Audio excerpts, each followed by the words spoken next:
A very good morning to you all.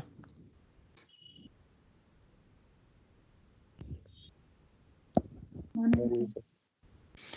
Am I audible clearly? Yes, Yes, sir. sir. Okay.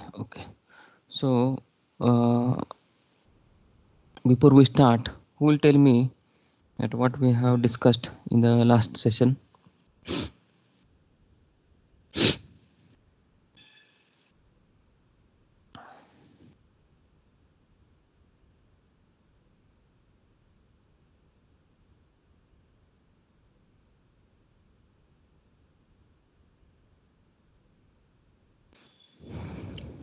Does anybody remember what we have discussed?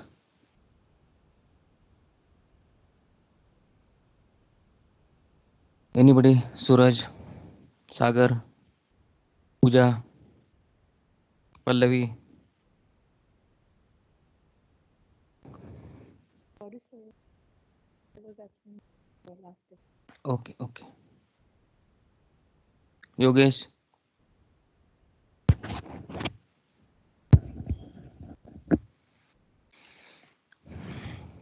Yogesh, you were there? Mohit, Harshal,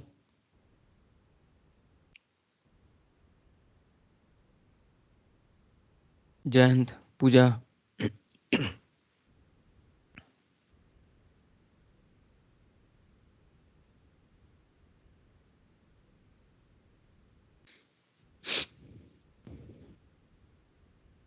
Who is present now?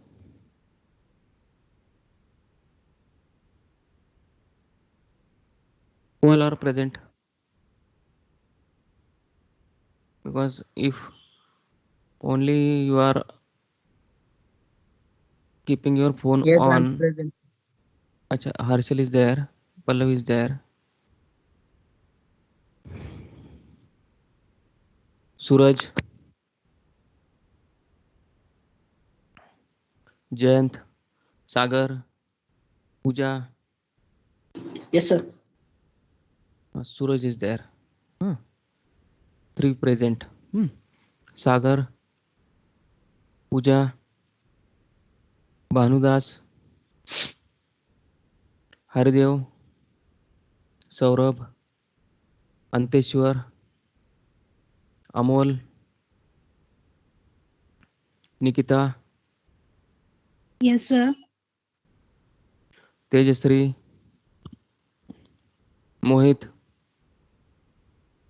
Sneha, Rutuja. Yes, sir. Hmm. So that means among these 23-25 students,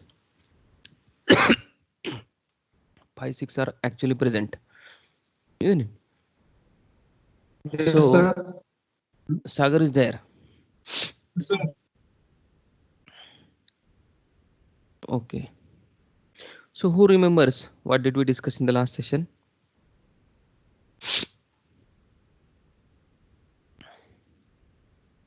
If you do not remember, you just say, I do not remember. At least reply. Response is Hello, important. sir. Huh. Good morning, sir. We were Good. discussed yesterday strategic management process, and yes, sir. Only we are discussing strategic management process yesterday. Very nice. And most of the times, if you remember, whenever I'm asking some question, the answer is in front of you. Hmm. Okay. Sir. Are you able to see the slide? Yes, sir. Yes, sir. Okay. So, uh, in the last session, we started talking about implementation of strategy. And while implementing that strategy, we talked about 6 different sub processes. These 6 sub processes, first is project implementation, means setting up of the organization, understanding and identifying the group of people who can work towards the achievement of those goals. Then procedural implementation, while implementing that strategy, how do we implement? What all regulatory requirements are there, maybe of government or by local authorities? What regulatory compliances we will have to follow, that we have to understand. Then resources allocation, whatever activities tasks there in the implementation of strategy, what all resources will be required. So procurement of those resources in advanced planning for the budgets, and then commitment of those resources for those particular activities is important step in strategy implementation. Then structural aspect, in that structural aspect we will have to understand the different positions and the appropriate type of organizational structure which need to be followed for that particular implementation of strategy, and different systems need to be set in place for implementation. Next is behavioral aspects. So along with all those procedural and uh, uh, system part, non-human parts, now we have to also think thought and give a thought to different behavioral aspects which are related to humans. So whenever an employee is working in an organization, behavioral aspects are also very very important. Therefore the different leadership styles, what type of leadership style will be important for that implementation of particular strategy, what type of corporate culture is required, business ethics, what principles need to be followed, use of power and social responsibility. So all these behavior related aspects also need to be given a thought. Then functional aspects, this will include the policies for various functions. So various functions in which comes under that purview of strategy implementation. Policies need to be framed in advance so as to further avoid conflict, as well as to give some guideline for decision making. Some policies need to be in place. May it be different policies related to production, the distribution, pricing. There need to be different policies that are required to be in place. And then operational aspect, actual operations of the or operative part of that particular strategy. Therein we'll have to think of productivity. Some standards need to be formed. Different processes need to be formulated.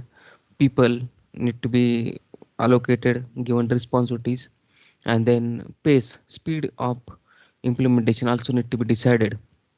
So all that is all about strategy implementation. What are the different six sub processes in that implementation that we discussed?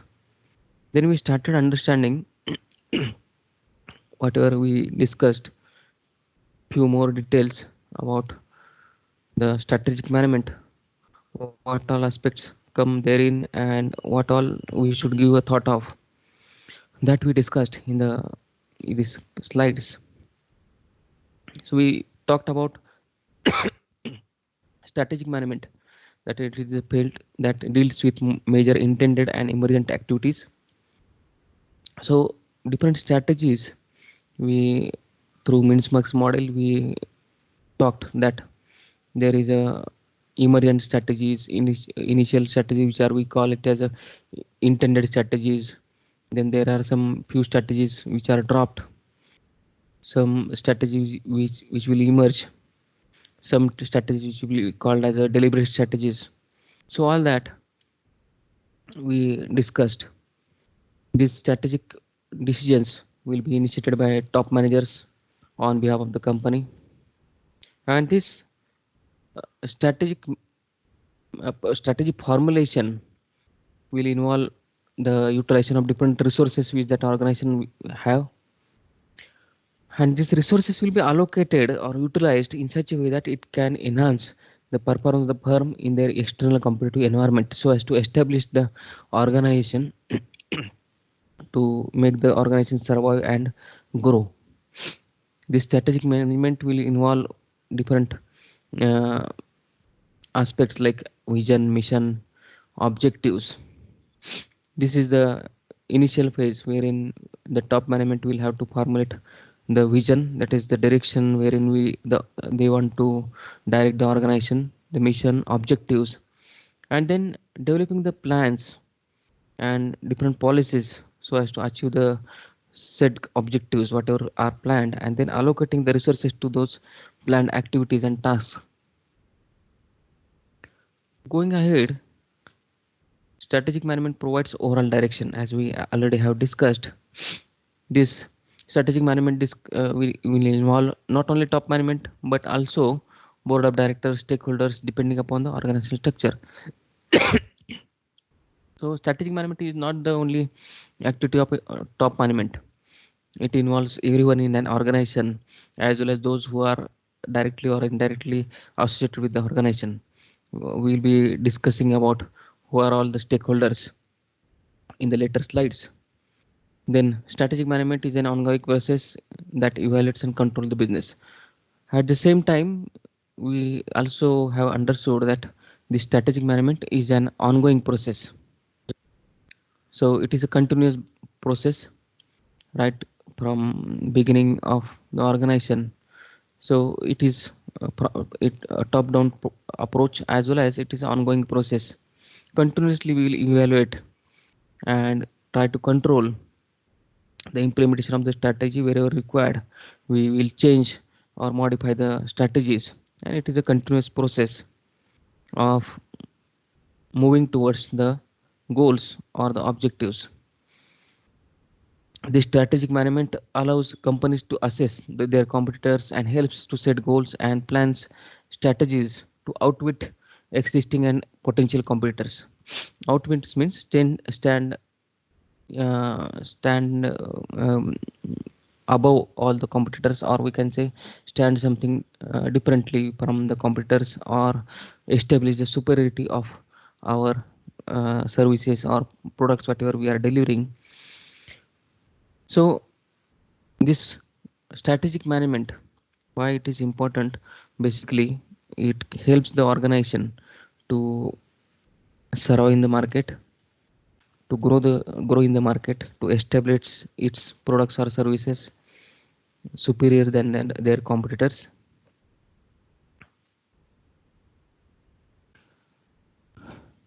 Going ahead, next aspect, as we said, it is continuous process.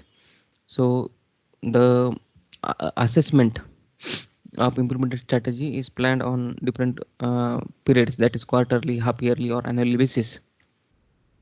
So this implementation or reassessment will help us to understand whether implemented strategy are successful or not according to the plans or the needs of the there is a need for changing or modifying the strategies, or whether there is need for replacement of that particular strategy. For that we do different types of analysis. For example, there is a pest analysis, one of the type of political, economical, social and technological analysis that we do for understanding whether there is a need for changing or modifying the strategies.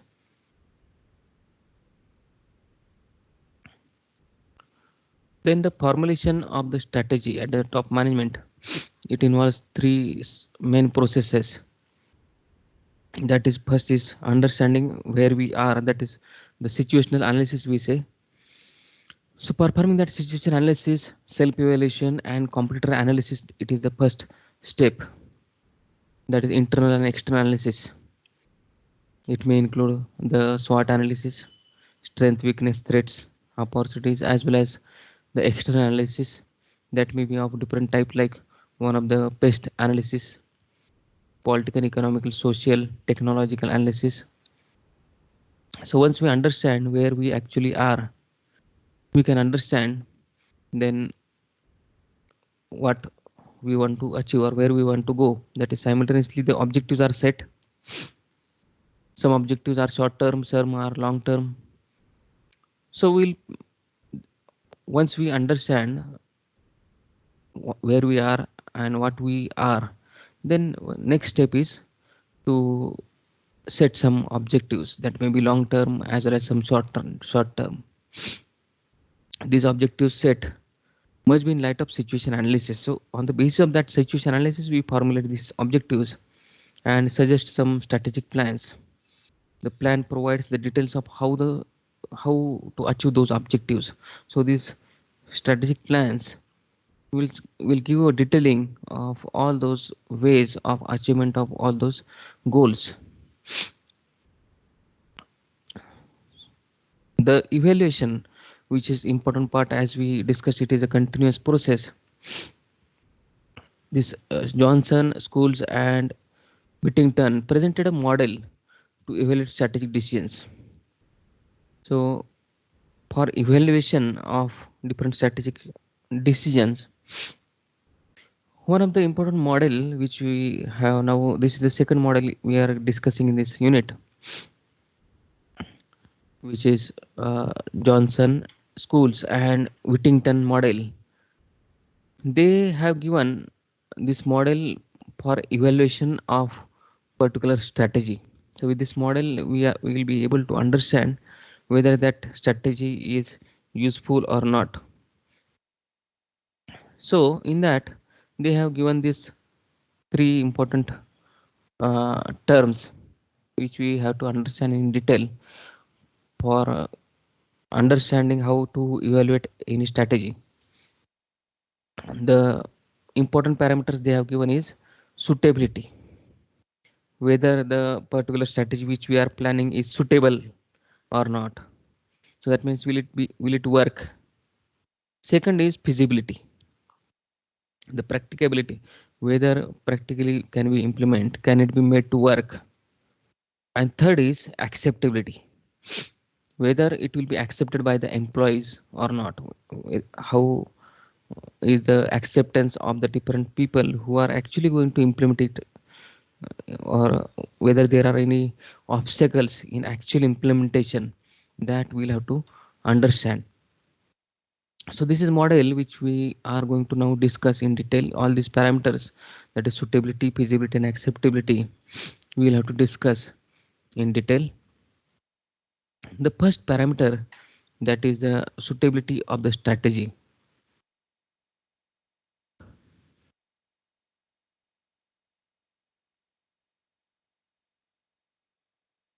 So this suitability of the strategy will deal with overall rationale of the strategy, that is the justification, whether it is suitable for implementation, whatever objectives we have set, whether this strategy will be useful in achieving all those objectives. That is the first thing, whether it is suitable. So would it be suitable in terms of environment and organizational capabilities? So these aspects we need to understand. First of all, whether the strategy which we have formulated is achieving all those objectives which we are expecting. Secondly, whether it is suitable in terms of the environment. Environment is not only we are talking about the climate, but the internal as well as external or environment, as well as the organizational capabilities, whether we are capable in implementing those strategies. That is important. Second thing, the feasibility of the strategy. This feasibility will be about whether the resources required to implement the strategy are available or can be developed or obtained. So whatever uh, potential or attractive strategy we have formulated, do we have all the resources for implementation of that strategy, or those resources can be developed or obtained? That we have to give a thought. Otherwise, whatever attractive strategy we formulate theoretically, that is not sufficient, or that will not be useful. And therefore, some strategy need to be formulated which will be actually practicable. So whatever resources which are required for implementing that strategy successfully, whether we have all those resources, or can those resources be procured from somewhere or can be developed inside, that need to be given a thought. Does it make economic sense, whether it is economically feasible? Economic feasibility is also important. So ultimately when it comes to earning some profits, if it is not profitable, then it will be of no use. Then next is, would the organization obtain economies of scale, resources?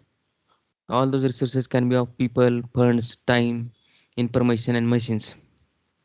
So different resources which will be definitely utilized for implementation of those strategies will be the human resource, the different funds, time, information, machines. All those resources are required, and with all these, while implementation, whether are we able to achieve the economies of scale, that also been given a thought. So that is under feasibility. We'll have to understand whether whatever we are implementing is feasible practically or not. Are we making some sense? Yes, sir. Yes, sir. So going ahead, acceptability. The third important parameter of this model is acceptability. Whether it is acceptable, and while uh, giving a thought regarding acceptability of the strategies, that acceptability parameter need to be analyzed from different stakeholders' point of view. Maybe the employees or the different stakeholders like customers. How do they accept? So first of all, to know whether the stakeholders will accept the strategy with its expected performance output, that will include first of all returns, the benefits expected by the stakeholders. The stakeholders uh, or the different shareholders, they will be expecting some returns. So are we able to earn the profits or able to provide the benefits, maybe in terms of financial or non-financial, to all those stakeholders? That is the first thing. The shareholders may be expecting increase in their wealth. Employees would be expecting improvement in their careers, and the customers would be expecting good value to their money. That means better quality products at a reasonable cost. So all those stakeholders, are we able to fulfill their expectations? That is the first thing. Then risk. What risk is involved? So this will deal with the probability and consequences of the failure of the strategy. So under risk, we'll have to see to it that what type of risk is involved, what is the probability of occurrence of that particular risk, and what will be the consequences of failure of that particular strategy. What apart from all these returns as well as risk, we also have to observe the reaction of different stakeholders. The reactions may be, shareholders can oppose from the new investment. So whatever strategy we are implementing, whether there will be any oppose from or any resistance from the shareholders for the new investment. Employees, will they resist any outsourcing for any fear of losing their jobs? So if we are outsourcing something, some services, so the employees may definitely will have some resistance because of fear of losing their jobs. Will there be any resistance from customer side because of any concern towards quality as well as support from the company? So all these need to be understood when we are talking about acceptability of the strategy. So this under the acceptability, to understand first of all the returns, what returns would be would be expected out of the implementation of particular strategy. Then risk, what type of risk is involved, and what will be the probable reactions while implementation of that particular strategy. So that is the third component, that is acceptability. So this model of strategy evaluation will help us to evaluate any particular strategy which we have formulated. So whatever strategy we formulate, we'll study that particular strategy in the light of these three components, that is suitability, feasibility, and acceptability. So whichever strategy comply with all these three parameters, we'll say that those strategies are useful, or those can be implemented. So while evaluating different strategies, we can apply these three important parameters which we have discussed in detail. How do we apply these parameters? And then we can be able to choose the most profitable or most suitable strategy for implementation. Is this model understood? Yes, sir. Yes, sir. Is there any query in this model which we have discussed?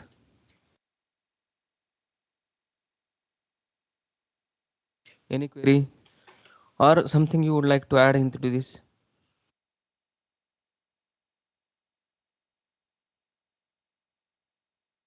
Anything you would like to add?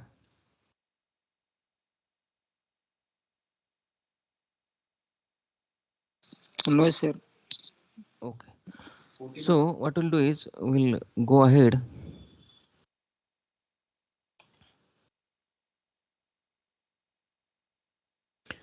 and understand the importance of strategic management. Till now, what we have discussed about strategy, what is the strategy, what are the different components of strategy, the different levels of strategy, then the different models we have discussed, few details we discussed about implementation, and then before going ahead to understand different uh, important concepts which are contained in strategic management, we'll be talking about the importance, why this strategic management is important.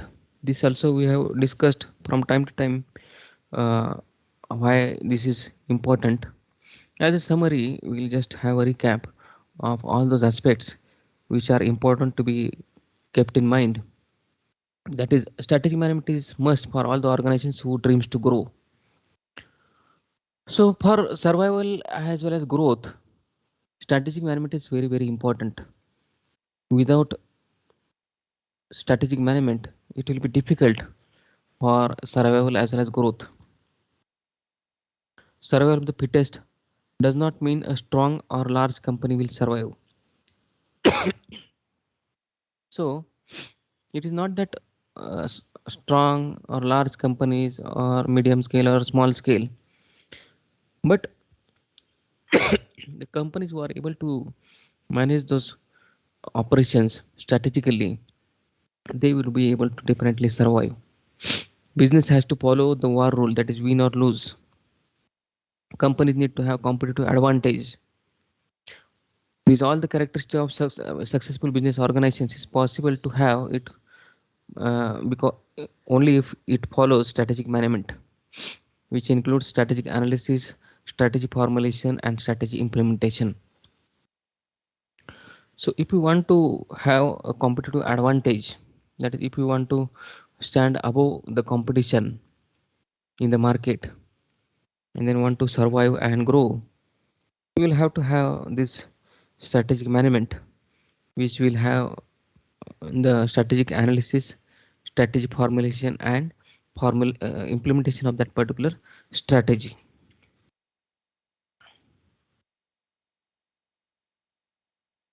Further, this strategic management can be helpful for having these benefits.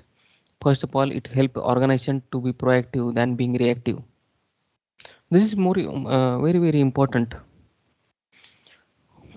that whenever we are operating in a market, we'll have to be proactive.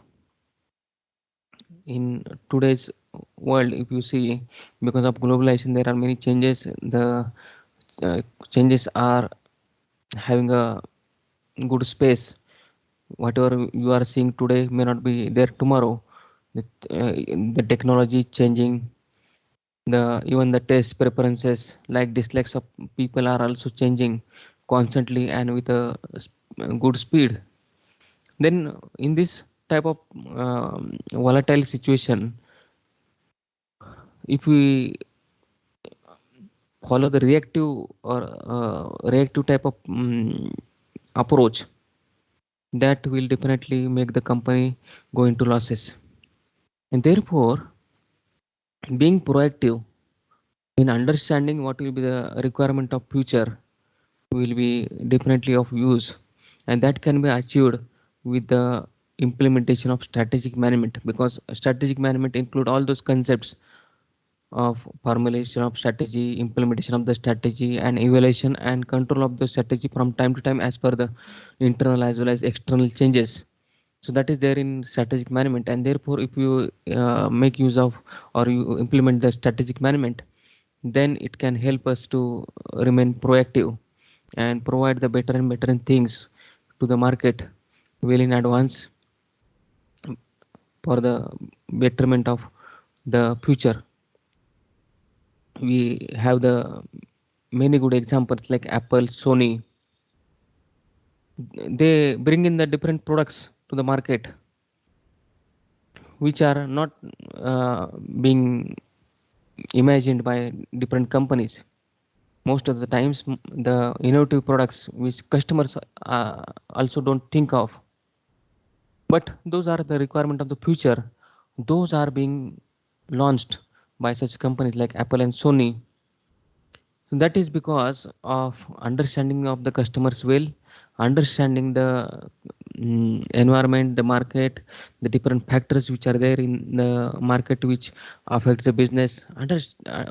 Thorough understanding of all this helps these companies to have that type of proactive approach. Secondly, strategic management will provide a framework for all the different decisions of the business like product, market, manufacturing, resources, as well as investment. So, with a right strategic approach, we are able to take decisions about the different things in the organization, like products, what product to be offered to the market, which markets to be served, what manufacturing policies need to be implemented, what are all the resources, how to make the best use of all those available resources, and how the funds or the investments be made for different activities. So all that can be properly managed with the right strategic approach. Then thirdly, strategic management performs the role of pathfinder by making organizations able to identify opportunities in the market and process how to reach them. So it uh, gives a direction. It performs the role of a pathfinder. It gives direction to the every employee. The goals are set in advance, and therefore the employees are able to take the decision in light of all those goals. And in the light of all those goals, the managers or the decision makers are able to identify different opportunities in the market, and they are able to process all those opportunities. They are able to make the opportunities come into reality by a proper proactive approach. Then we have strategic management serve as a corporate defense mechanism against mistakes and pitfalls. So it is very well called as a defense mechanism of a company, corporate defense mechanism, which helps the company to work against the mistakes, whatever mistakes or the changes required that are very well observed in the strategic management, and different pitfalls or shortfalls. All those can be removed with the help of proper implementation of strategic management. This strategic management will also help to develop core competency and competitive advantage for survival and growth. So in the beginning itself, as we have discussed, we try to understand where we are. We do the situational analysis. We understand what are our strengths, weaknesses, what are our core competencies, and how to develop those core competencies further, so as to develop a competitive advantage which cannot be easily copied by the competitors, which definitely helps us to survive in the market and grow further.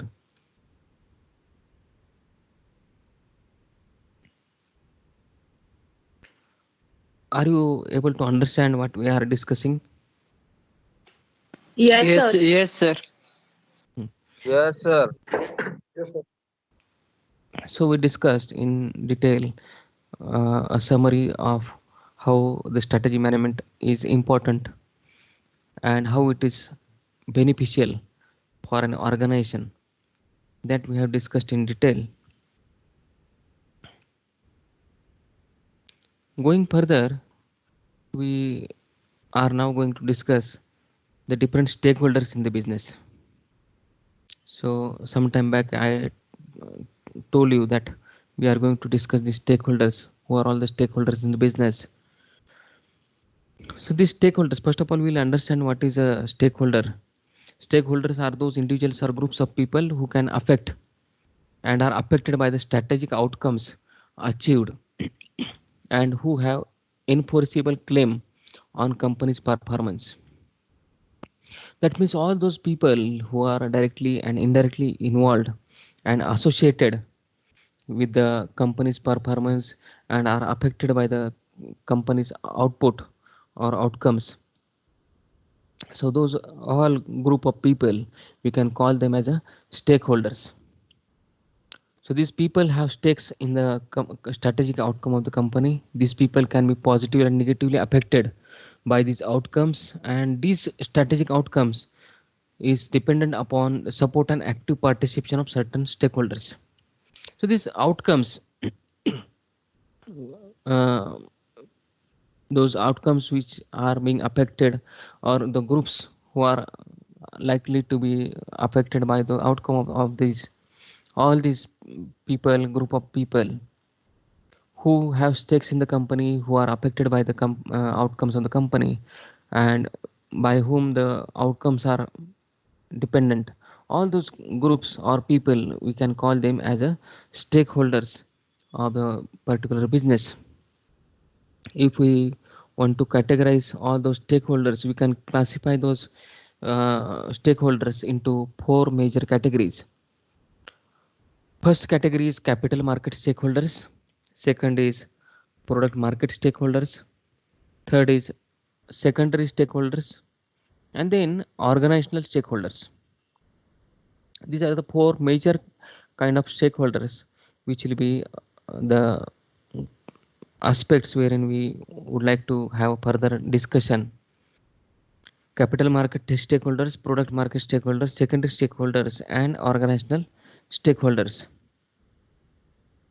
The first uh, stakeholders, that is the capital market stakeholders, who are all involved in capital market stakeholders, maybe the stock market investors, debt suppliers, or different banks.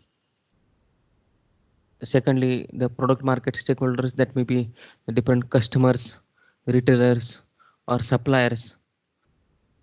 Third is organizational stakeholders. Those may be the owners, employees, managers, and staff members. And further, the secondary stakeholders may be the community, that is the society who is being affected by the organization, the competitors, as well as the government. These are the different stakeholders in a particular business. So we'll be talking about the details of these stakeholders and what role these stakeholders have in a particular organization in all the details in the next session. So before we stop, let me ask you people that whether do we have any query in whatever we have discussed today? No, sir. No, sir. No, sir. No, sir. Okay, okay, fine. So if there are no queries, we will stop then and we will meet in the next session. Okay. Okay, sir. Thank you. Okay, sir. Thank Okay. you, sir. Okay.